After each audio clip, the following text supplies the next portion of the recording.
Okay, I want to show you something real quick. This fender that I've been working on, as you can see, I've got putty growing over it.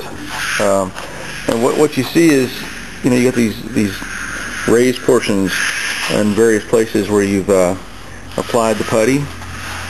And I'm going to show you what it means to block sand. Now, of course, this is a curve. Most block sanding you would think of as on a flat surface, and you would probably do it with a wooden block or a hard block. This is a softer block. This one actually bends a little bit, okay?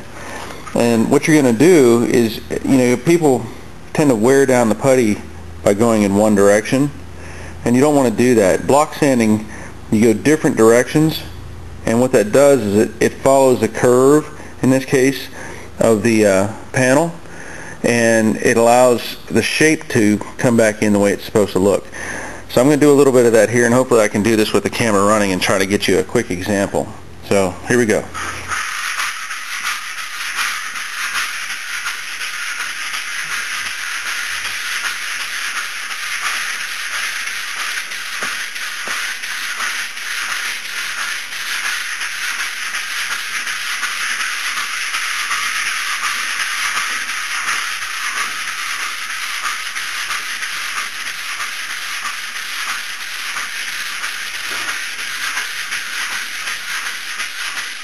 I'll just stop right there for a second.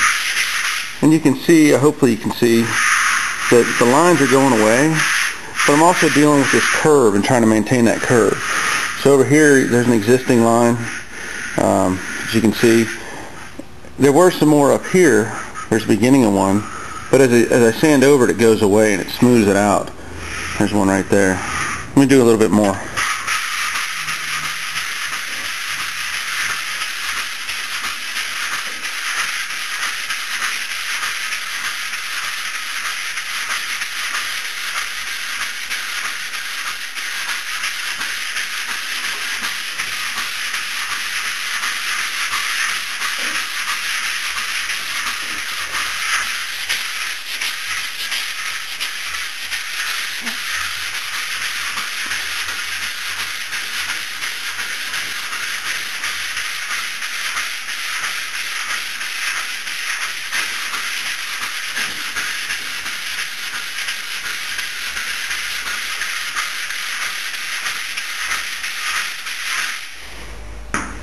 That's a good stop point. Now you see you create a lot of sanding dust.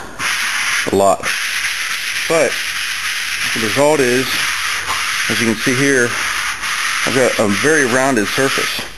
And by going different directions, you get that shape. If you just go flat, you're going to create a flat spot, and that'll show up later in the paint, and it'll look bad.